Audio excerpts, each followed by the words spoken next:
Bonsoir, bien-aimé. Super papa, je suis à la maison avec mes enfants. Oui. J'ai tout fait pour qu'on soit ensemble ici. Bon, Oui. ils ont accepté. À un certain moment, ils sont détachés encore. Oui. Et ça me dérange beaucoup. Okay, je ne sais pas comment je vais faire à ce que je Ils puisse viennent être aussi ici, prier. ici avec eux. D'accord. C'est une bonne question. Arrêtons là. Arrêtons là. Je vais répondre. Ils sont d'abord là. Parce que les mamans, elles vont ajouter quelque chose qui va gâter la question. En fait, je vais vous expliquer quelque chose. Et beaucoup d'entre nous, parents, qui recevons le Seigneur avec de grands enfants, nous avons ce problème. Et ce que je vais vous expliquer, je vous supplie d'être attentif et d'écouter. Parce que c'est arrivé dans la Bible et je veux que tu vois comment Dieu a résolu ça. Nous ne sommes pas les premiers qui recevons le Seigneur et quand on reçoit le Seigneur, nos enfants ont déjà 20 ans, 30 ans. Amen. Même ceux qui ont 15 ans parfois, tu ne peux pas facilement les plier à ta volonté. Cette génération, elle est difficile. Hein? Amen. Amen. Elle n'est pas comme les anciennes générations. Mais ça a été dans la parole. Et quelqu'un comme Abraham, on a souvent l'impression que lorsque Abraham enfante Ismaël et Isaac, on oublie que dans sa maison, il avait des serviteurs. Et il était parvenu à amener ses serviteurs à servir le même Dieu que lui. Au point où même lorsqu'il n'avait pas de descendance avec Sarah, il a dit Eliezer de Damas va hériter de moi. Donc il était parvenu à amener des hommes qui l'ont rencontré connaissant Jéhovah. Eux, ils avaient déjà plus de 30 ans. Il les a amenés à aimer El Shaddai et le servir comme lui. Au point où il disait à Dieu que même comme je n'ai pas d'enfant avec Sarah, Eliezer de Damas va me succéder. Donc ce que tu fais avec moi, sois en paix. Tu pourras faire avec Eliezer de Damas. Comment, suivez bien ce que je suis en train de vous partager. Comment Abraham est parvenu à prendre un inconnu loin de chez lui, habiter avec lui et l'amener à servir Jéhovah. Ça c'est le premier cas. On va en voir d'autres. Suivez bien. La première chose qu'un enfant qui est sous ton autorité veut voir, c'est ta transformation. Amen. Suivez ce que je vais vous dire, c'est très profond. Toi, la maman qui gronde fort, tu les grondais hier pour qu'ils étudient. Tu les grondais pour qu'ils ne sortent pas pour aller en boîte de nuit. Tu les grondais pour qu'ils n'amènent pas les garçons ou les filles à la maison. Tu les grondais pour qu'ils ne s'habillent pas n'importe comment. Maintenant que tu as reçu Jésus, tu les grondes pour qu'ils aillent à l'église. En fait, tu n'as pas changé, tu grondes toujours. Amen. C'est seulement l'objet de ta colère qui a changé. Mais ton caractère devant eux, pour eux, tu es la même maman. Tu es celle qui gronde. Quand ils vont maintenant te regarder et voir que toute colère a disparu de ton âme, ils seront en face de quelqu'un de nouveau. Est-ce qu'on est ensemble ici? Amen. Donc notre problème souvent, c'est que nous ne remarquons pas ça. Nous croyons que nous avons raison de continuer à être la même personne puisque maintenant on est comme ça pour qu'ils servent Dieu. Non, non, non et non. Parce que certains de ces enfants, ce que je vais dire est difficile, mais c'est vrai. Ils sont plus intelligents que toi. Je te dis, quand personne ne te trompe avec l'âge que tu prends là, ils sont plus intelligents que toi. Donc quand tu parles, tu crois qu'ils ne... Parce que les parents sont toujours naïfs. Et ils croient que c'est les enfants qui sont naïfs. Mais bien aimé, je viens t'annoncer que tes enfants te connaissent plus que tu ne penses. Amen.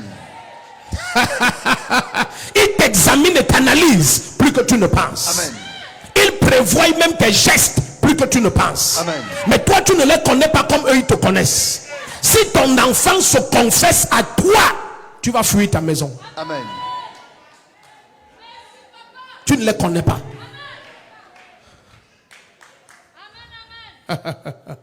Tu ne les connais pas. Tu ne les connais pas. Une maman nous a dit, Maman Chou et moi, que sa fille ne connaît pas les hommes. Sa fille a confessé à Maman Chou qu'elle se prostituait pour avoir les choses. Sa mère ne connaît pas. Elle est parvenue à rester intacte devant sa mère, mais c'est une prostituée. Elle n'a pas 17 ans. Donc comment elle parvient à continuer à séduire sa mère? Elle est plus intelligente que sa mère. Ce que sa mère veut voir, qu'elle appelle enfant naïf, elle joue ça devant sa mère. Sa mère ne voit rien. Et tu crois que tu es plus intelligente que cet enfant? Non, tu es moins intelligente. Elle a un éveil intellectuel que tu n'as pas.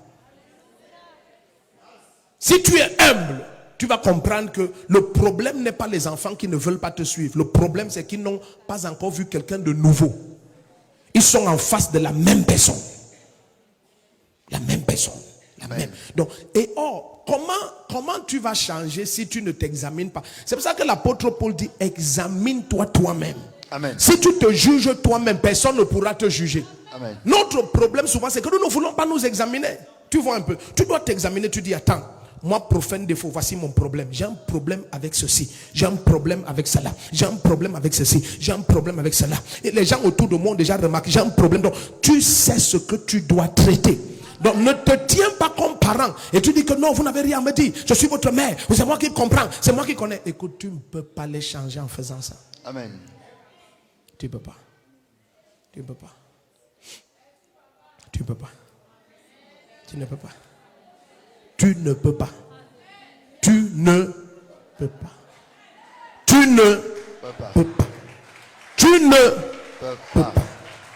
Je vais vous dire quelque chose qui est dangereux. Hein. Vous voyez comment les gens acclament. Ça devrait enseigner les parents. Hein. Beaucoup qui acclament là dans la vingtaine et la trentaine sont les enfants d'eux. Ça devrait vous parler. Beaucoup d'entre nous, parents, avons un grand problème. Nous partons d'un principe qui est faux. C'est que nous connaissons plus que nos enfants. C'est faux. Amen. Écoutez, bien aimé. Suivez ce que je vous dis. Même de la vie qu'on mène là-dehors, occultisme, marabout, zone obscure et ténébreuse et tout ça, certains enfants connaissent 50 000 fois plus que leurs parents. Amen. Mais leurs parents ne savent pas.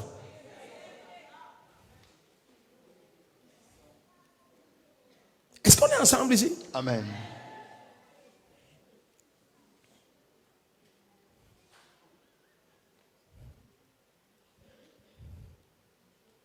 Quand tu t'assois et cet enfant t'a connu dans le monde, il faudrait maintenant que lui-même confesse que c'est quelqu'un d'autre.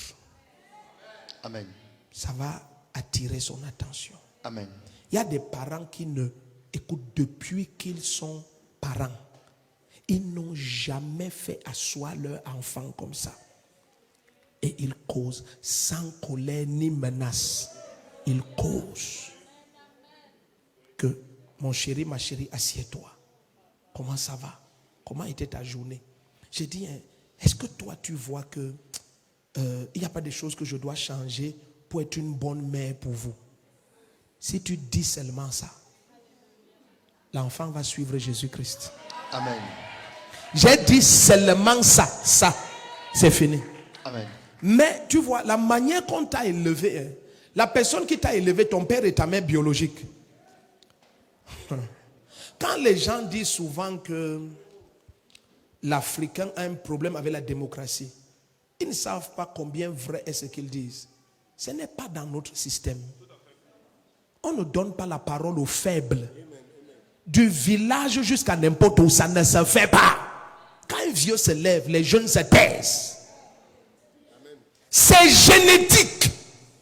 C'est génétique. On ne résout pas ça avec les marches.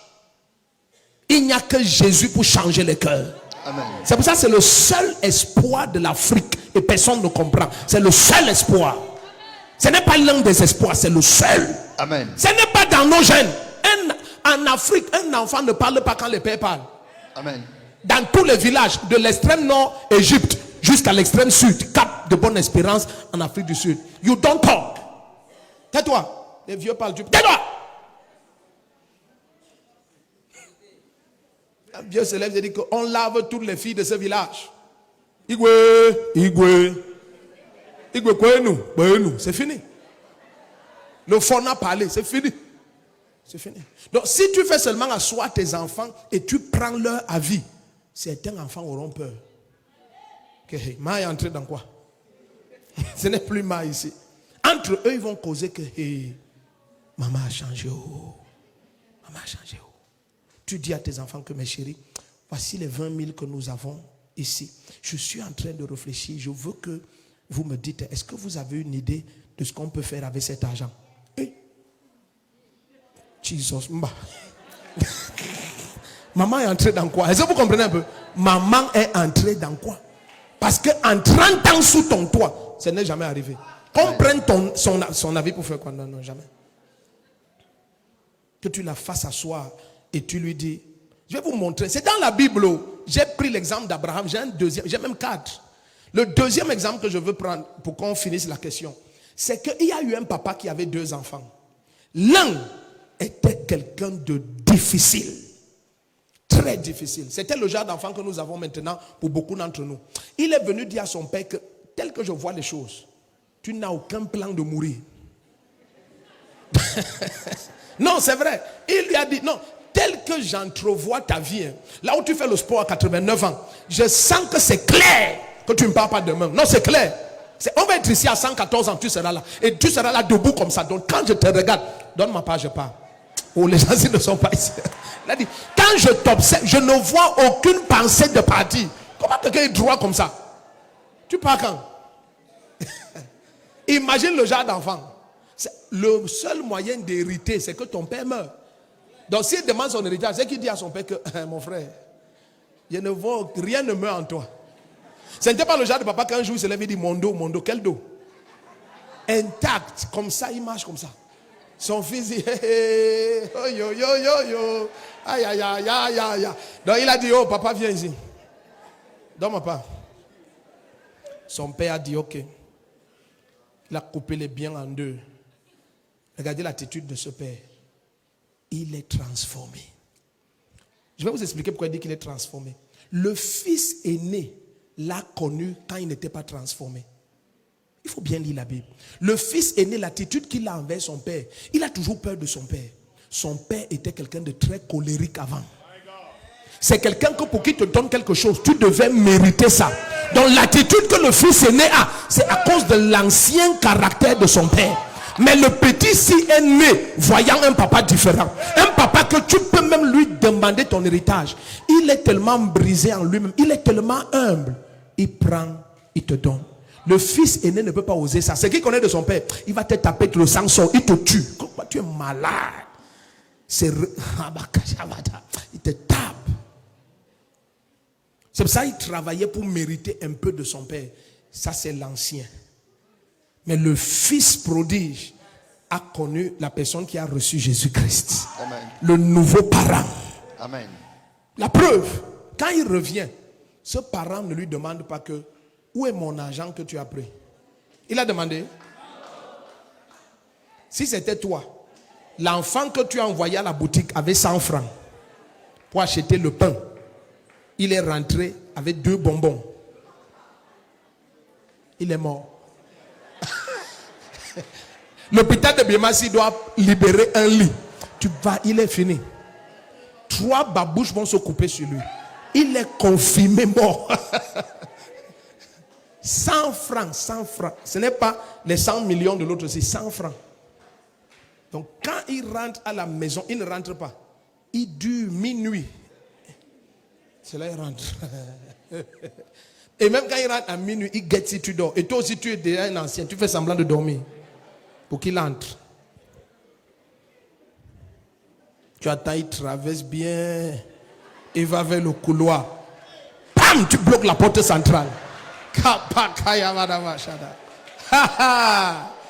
Tu lui dis, oh, cadavre. Viens confirmer ta mort. Donc, quand tu es un parent, change. Laisse que la parole te transforme.